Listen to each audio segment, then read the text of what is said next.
लस असे एक उत्पादन आहे की जे शरीरामध्ये विशिष्ट रोगाच्या विरुद्ध कृत्रिमरित्या प्रतिकारशक्ती सक्रिय करते. म्हणजे काय, तर आपण जेव्हा जन्माला येतो ना तेव्हा आपल्यामध्ये ती क्षमता असते, प्रतिकारशक्ती ऑलरेडी असते, पण ती अजून सक्रिय झालेली नसते. त्यामुळे लहान मुलांना फार पटापटा रोगाची लागण होऊ शकते. पण जसजसं मुलं मोठी व्हायला लागतात तसतशी त्यांना या विविध रोगांची लागण होते. ती लागण झाल्यानंतर त्याच्या शरीरात असलेली प्रतिकारशक्ती सक्रिय व्हायला सुरुवात होते. हे व्हायला काही काळ लागतो आणि त्या काळामध्ये त्या शरीरामध्ये काही दुष्परिणाम होऊ शकतात. पण जसजशी वेळ जातो तसतसं ती प्रतिकारशक्ती निर्माण होते. आता ही प्रतिकारशक्ती म्हणजे काय, तर शरीरामध्ये असे बरेच घटक आहेत की जे या विषाणूंना किंवा आपण म्हणू जीवाणूंना नष्ट करू शकतात.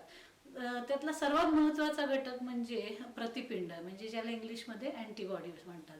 तर हे असतात आपल्या शरीरामध्ये, पण ते निर्माण व्हायला काही काळ लागतो. तर त्याच्याऐवजी लस ही गोष्ट अशी असते की ज्याच्यामध्ये मृत केलेले किंवा मारून टाकलेले विषाणू किंवा जीवाणू किंवा अधू केलेले विषाणू जीवाणू असतात की ज्याच्यामुळे ते शरीरात शिरल्यानंतर ही प्रतिकारशक्ती सक्रिय व्हायला सुरुवात होते. पण महत्त्वाचा गोष्ट अशी की त्याच्यामुळे आपल्या शरीरातल्या बाकी अवयवांना त्याचा कुठचाही त्रास होत नाही, त्याच्यामुळे इजा होत नाही. त्यामुळे असं म्हणता येईल की लस ही अत्यंत उत्तम, अतिशय प्रभावी आणि स्वस्त असा एक मार्ग आहे आपल्यामध्ये प्रतिकारशक्ती निर्माण करण्याचा. दुसरं महत्त्वाचं म्हणजे ह्या ज्या तयार झालेल्या अँटीबॉडीज असतात किंवा प्रतिपिंड असतात ते काय करतं, तर ते दोन गोष्टी करतात. एक म्हणजे ते आत शिरलेल्या विषाणू किंवा जीवाणूंना नष्ट करतात आणि पुन्हा परत जेव्हा असा हा रोग तुमच्यामध्ये शिरायचा प्रयत्न करतो त्यावेळेला त्याचा तो प्रतिकार करू शकतो, त्याला निकामी करू शकतो आणि त्यामुळे तुमच्या शरीराची त्याच्यापासून बचाव होतो. हे सगळ्यात महत्त्वाचे आहे. लसीकरणामुळे अजून एक महत्त्वाची गोष्ट होते ती म्हणजे तुम्हाला तर रोग होत नाहीच, पण तुम्हाला रोग झाले असता तुम्ही तो संसर्गजन्य रोग अजून 4 लोकांना, तुमच्या आजूबाजूच्या लोकांना जो देता ते टळतं आणि त्याच्यामुळे ह्या लसीकरणाचा अत्यंत प्रभावी असा उपयोग होतो. आता एखादी लस बनवायची किंवा एखादा रोग एखाद्या माणसाला झाला तर पहिल्यांदा काय असतं की तो कशामुळे झाला हे आधी बघावं लागतं आणि त्याच्यासाठी त्याच्या शरीरातील ज्या अवयवांवरती त्याचा दुष्परिणाम झालेला आहे त्या अवयवातला काही भाग काढून त्याच्यापासून हे विषाणू किंवा जीवाणू वेगळे करावे लागतात. आता लस बनवताना ही प्रक्रिया एकदाच केली जाते, ती सारखी सारखी करावी लागत नाही.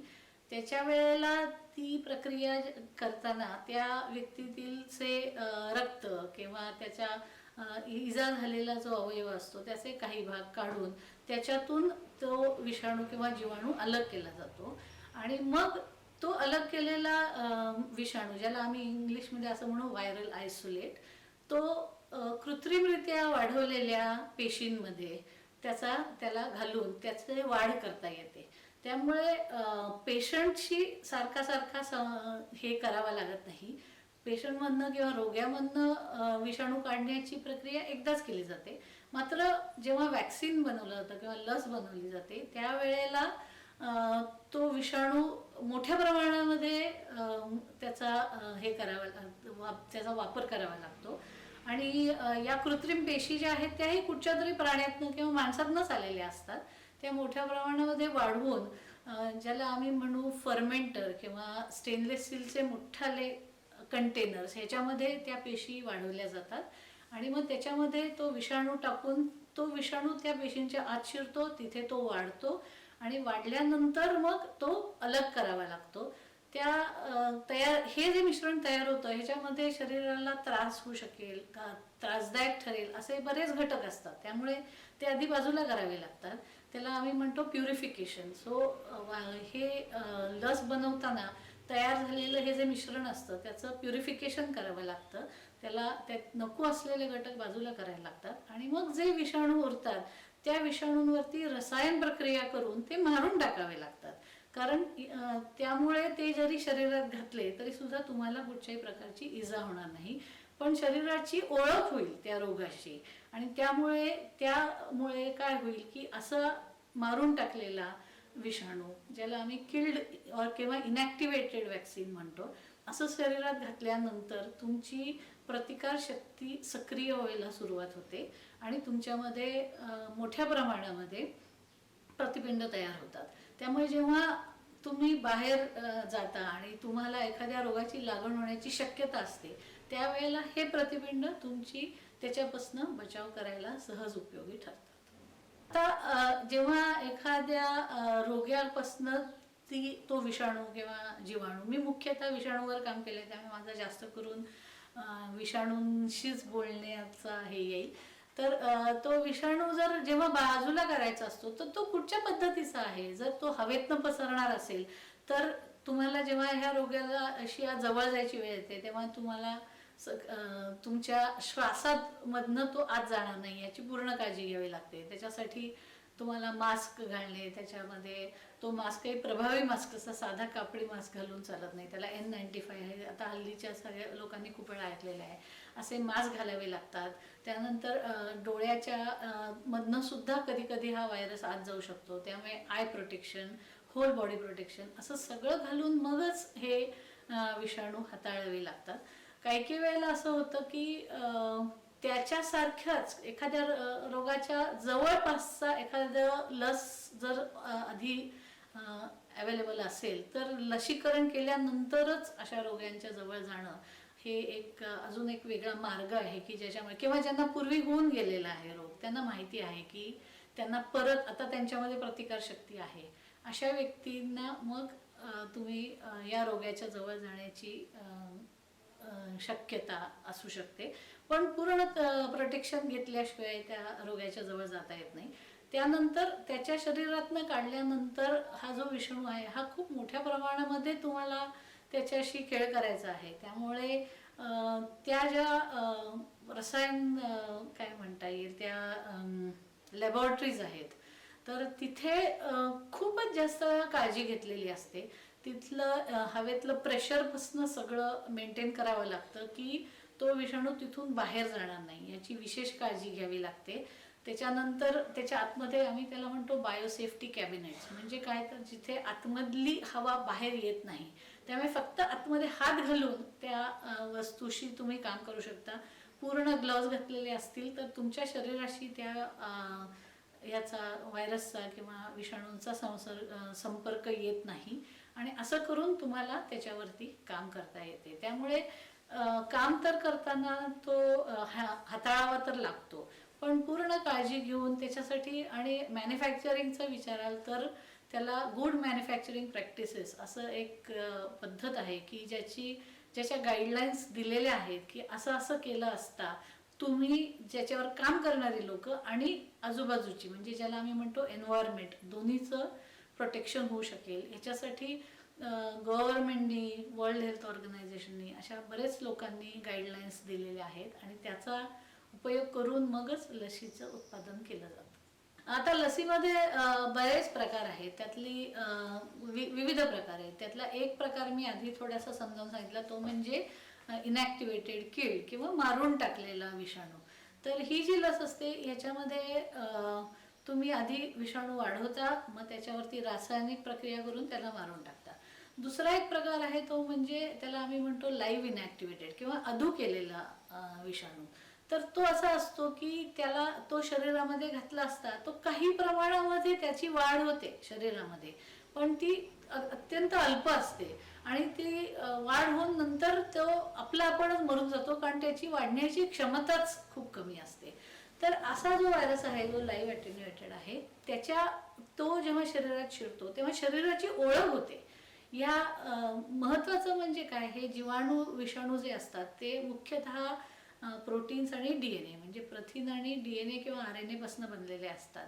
तर आपले जे प्रतिपिंड आहेत किंवा अँटीबॉडीज आहेत त्या या प्रोटीनला जाऊन चिकटतात आणि त्याला जखडून टाकतात आणि त्याला शरीरामधल्या बाकी पेशींमध्ये आत शिरण्यापासून थांबवतात.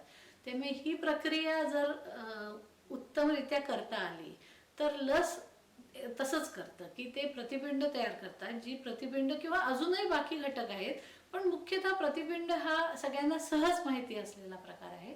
तर प्रतिपिंड जी असतात ती त्या ह्याला विषाणूला जाऊन चिकटतात, त्यांना जखडतात आणि त्यांना कुठच्याही प्रकारच्या अवयवामध्ये शिरण्यापासून थांबवतात आणि इजा करण्यापासून थांबवतात.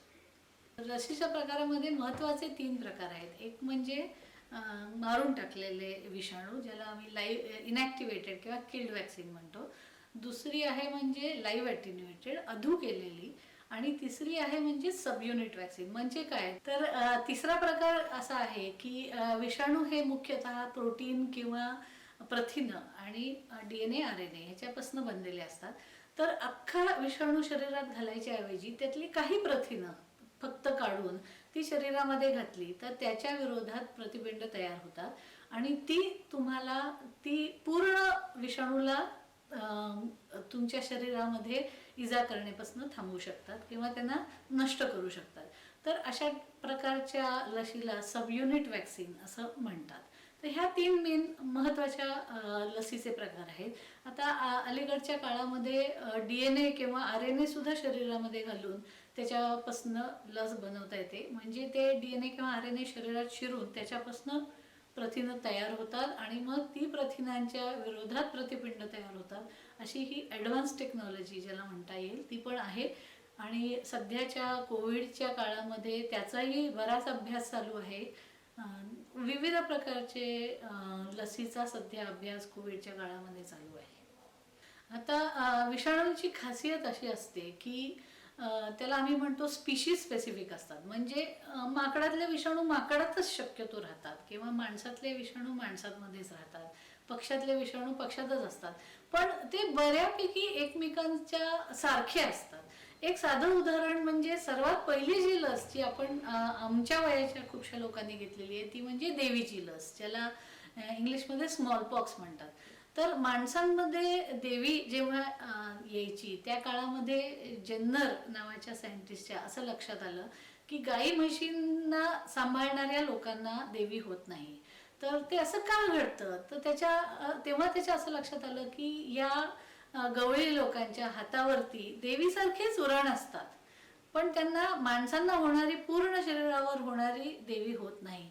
मग काय लक्षात आलं की गाई म्हशींना सुद्धा देवीसारखंच काहीतरी त्याच्यासारख्या असणाऱ्या विषाणूंनी आजार होतो आणि तो आजार जर माणसांना झाला तर तो फार थोड्या प्रमाणात होतो आणि तो बरा होतो, पण त्या वेळेमध्ये त्याच्या शरीरामध्ये प्रतिपिंड तयार होतात की जी प्रतिपिंड माणसात होणाऱ्या देवीच्या पण विरोधात उत्तम काम करून प्रतिकारशक्ती निर्माण करू शकतात. याला आम्ही म्हणतो की दुसऱ्या स्पीशीज मधला एखादा विषाणू वापरून आपण माणसांमध्ये प्रतिपिंड निर्माण करायची की ज्याच्यामुळे तुम्हाला माणसांच्या रोगापासून प्रतिकार निर्माण करता येतो.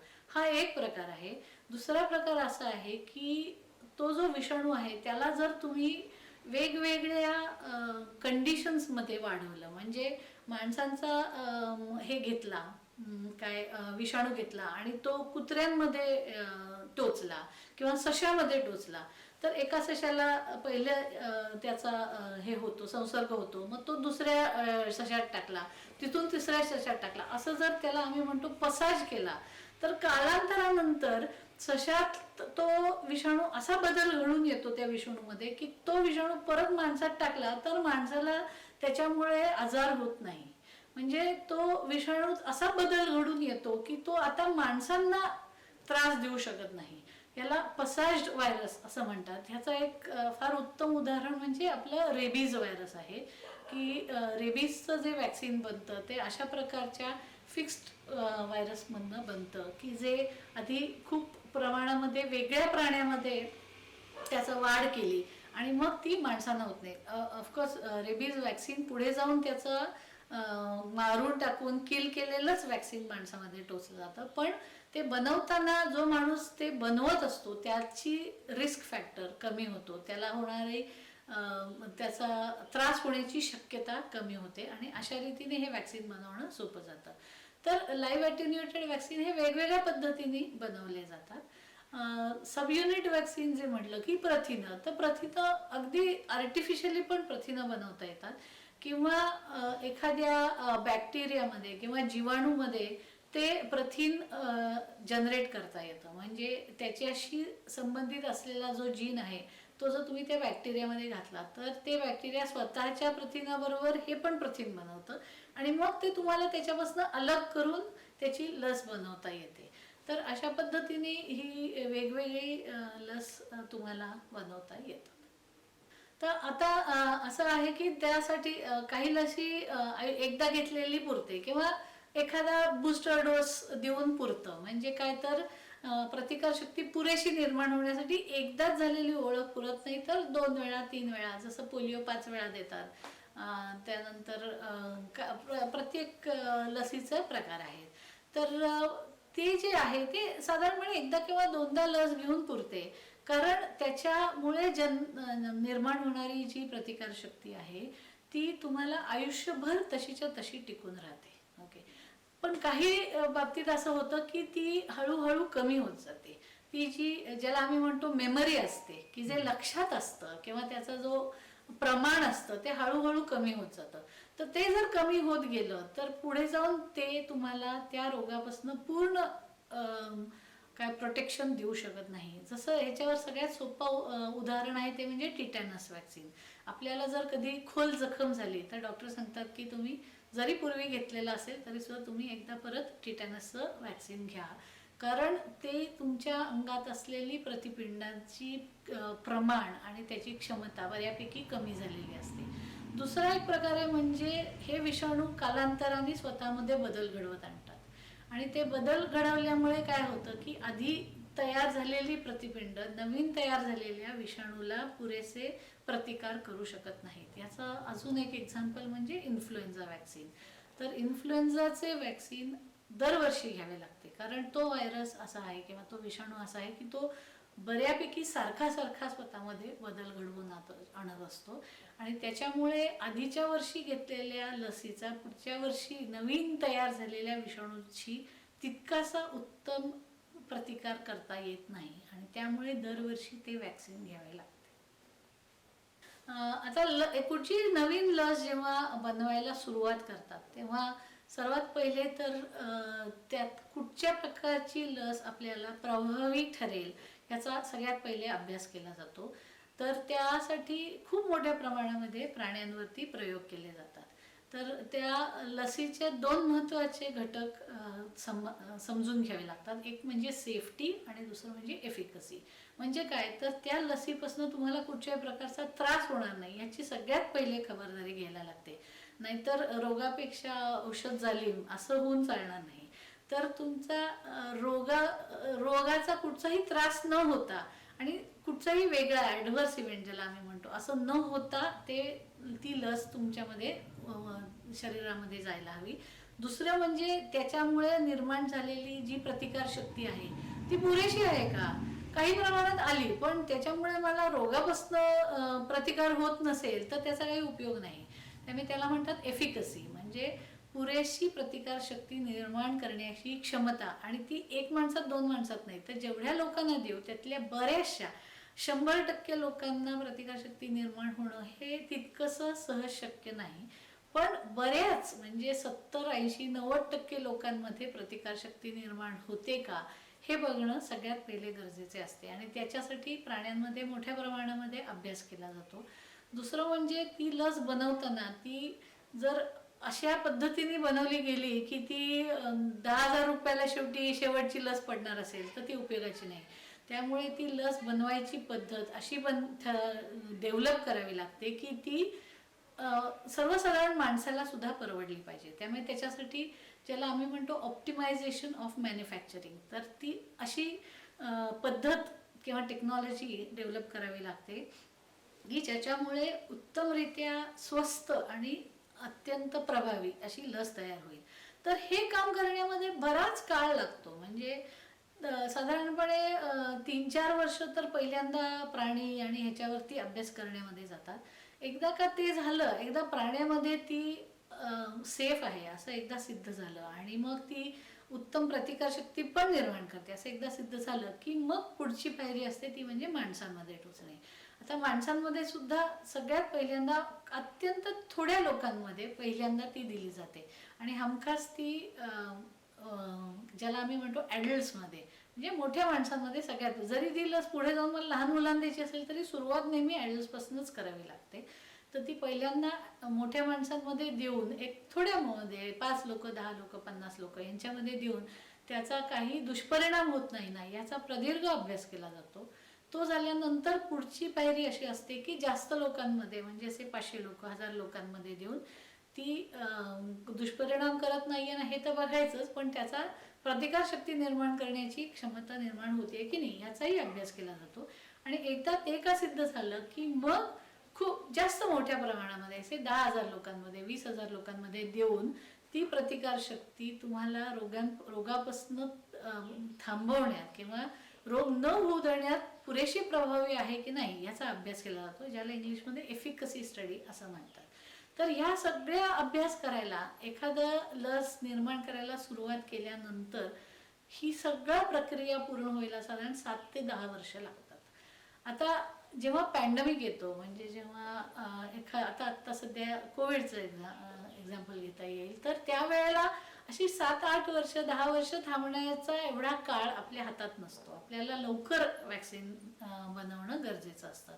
तर पॅन्डेमिकच्या काळामध्ये सर्वसाधारणपणे अशी हे सगळं फास्ट ट्रॅकवर म्हणजे जलद गतीने ह्या सगळ्या पायऱ्या पूर्ण करणं गरजेचं असतं. पण म्हणून तुम्ही त्याची सेफ्टी किंवा एफिकसी दोन्हीमध्ये कुठच्याही प्रकारची कमतरता असून चालणार नाही. ते सेफच असायला पाहिजे, त्याच्यापासून कुठच्याही प्रकारचा त्रास होता कामा नये हे तितकंच गरजेचं असतं.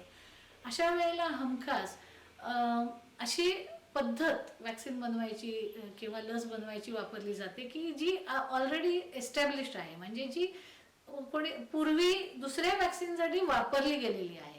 म्हणजे काय होतं की त्या बनवण्याच्या पद्धतमुळे जे काही लस तयार होते त्याच्यापासून कुठच्याही प्रकारचा त्रास होत नाही हे आधीच एस्टॅब्लिश झालेलं असतं, हे त्याचा पूर्ण अभ्यास झालेला असतो. मग अशी लस फास्ट ट्रॅकवरती किंवा जलद गतीने एक एक पायरी पुढे नेता येते. जसं आता कोविडच्या काळामध्ये सध्या बराच चर्चेत असलेली जी लस आहे ती म्हणजे ॲस्ट्राझेनिका किंवा ऑक्सफर्ड कंपनीने बनवलेली. त्याचा त्यांनी आधी बराच अभ्यास केलेला होता, म्हणून त्यांना काही पायऱ्या न घेता पुढे जाण्याची परवानगी. आणि ही सगळी जी प्रक्रिया आहे एखादी लस मार्केटमध्ये येईपर्यंतची, त्याच्यामध्ये लस बनवणाऱ्या कंपन्या किंवा उत्पादन करणाऱ्या कंपन्यांच्या बरोबरीने सरकारी यंत्रणा सुद्धा खूप मोठ्या प्रमाणात काम करत असते, त्याच्यावर नियंत्रण करत असते, त्याच्यावर लक्ष देत असते. त्यामुळे काही आपलं बनवलं आणि मार्केटमध्ये नेलं असं होत नाही. त्याच्यासाठी भरपूर अभ्यास आणि उत्तम त्याच्या काय म्हणता येईल की सेफ्टी आणि एफिकसी सिद्ध झाल्याशिवाय एखादं वॅक्सिन मार्केटमध्ये येत नाही. सर्वसाधारणपणे असं आहे ना की ह्या ज्या लॅबॉरेटरीज आहेत, रिसर्च लॅबॉरेटरीज ज्याला आपण म्हणतो, तिथे प्रोटोटाईप वॅक्सिन बनवायचं काम होतं. म्हणजे काय तर एखादा रोग आत्ता सध्या खूप मोठ्या प्रमाणात पसरतोय, तर आता हा पसरतोय तर ह्याच्यापासून एक लस बनवायला हवी, म्हणून छोट्या प्रमाणामध्ये अत्यंत छोट्या प्रमाणामध्ये या ह्या रिसर्च लॅबॉरेटरीजमध्ये त्याच्यावरती काम होतं आणि ते असं त्याचा अभ्यास करतात. ते वेगवेगळ्या प्रकारचं की हे किल्ड वॅक्सिन वर्क होईल का लाईव्ह अटेन्युएटेड होईल का, ते बनवता येईल का, असा अभ्यास या रिसर्च लॅबॉरेटरीज जशी NIV आहे तिथे केला जातो. त्याच्याबरोबर इंटरनॅशनल सुद्धा खूप लॅबॉरेटरीजमधनं याचं काम होतं. काही लसी बनवणाऱ्या कंपन्यांचे स्वतःचे R&D युनिट्स असतात खूप मोठे की जिथे याच्यावरती बरंच काम केलं जातं. पण ह्याला आम्ही म्हणतो हा 0 ते 1चा प्रवास असतो. ओके, तो प्रवास असा की आता माझ्याकडे एक प्रोटोटाईप वॅक्सिन बनलं, आता ह्या 1 ते लाख असं जेव्हा बनवायची वेळ येते तेव्हा एक साधं उदाहरण मी नेहमी देते की मला जर सांगितलं कोणी केक बनव, तर 4 अंडी थोडा मैदा हे घेऊन मी एक केक बनवू शकते आणि त्याच्यासाठी माझ्याकडे घरात 4 भांडी असतात, ती वापरून मी करू शकते. पण जेव्हा मला जर कोणी सांगितलं की आता याचे 1,00,000 केक बनव, तर ते एक एक भांड्यात कालवून चालणार नाही, त्याच्यासाठी वेगळी टेक्नॉलॉजी लागते.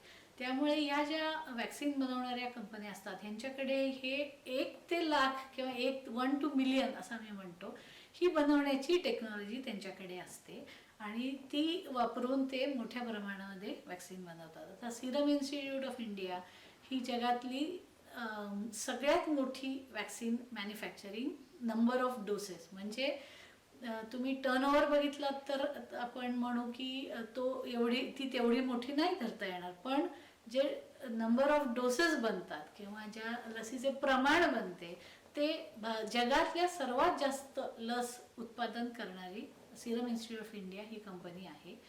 आणि तिथे लहान मुलांपासून ते ॲडल्ट्स, म्हणजे त्याच्यामध्ये DBT, MMR, त्याच्यानंतर आता पोलिओ, BCG ही लहान मुलांना देण्यात येणारी लस, आता नवीन इंट्रोड्यूस झालेली रोटा व्हायरस वॅक्सिन, या सगळ्या लशी सिरम इन्स्टिट्यूट ऑफ इंडियामध्ये बनवल्या जातात.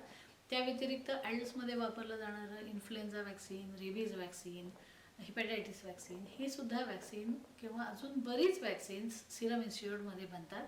सिरम इन्स्टिट्यूटमध्ये सध्या खूप मोठ्या प्रमाणामध्ये नवीन लसींवरती पण काम चालू आहे की ज्याच्यामुळे अजून बऱ्याच वेगवेगळ्या लसी की ज्याच्यामुळे आपण लहान मुलांचं संरक्षण करू या सगळ्या आजारांपासून, ह्याच्यावरती रिसर्च चालू आहे.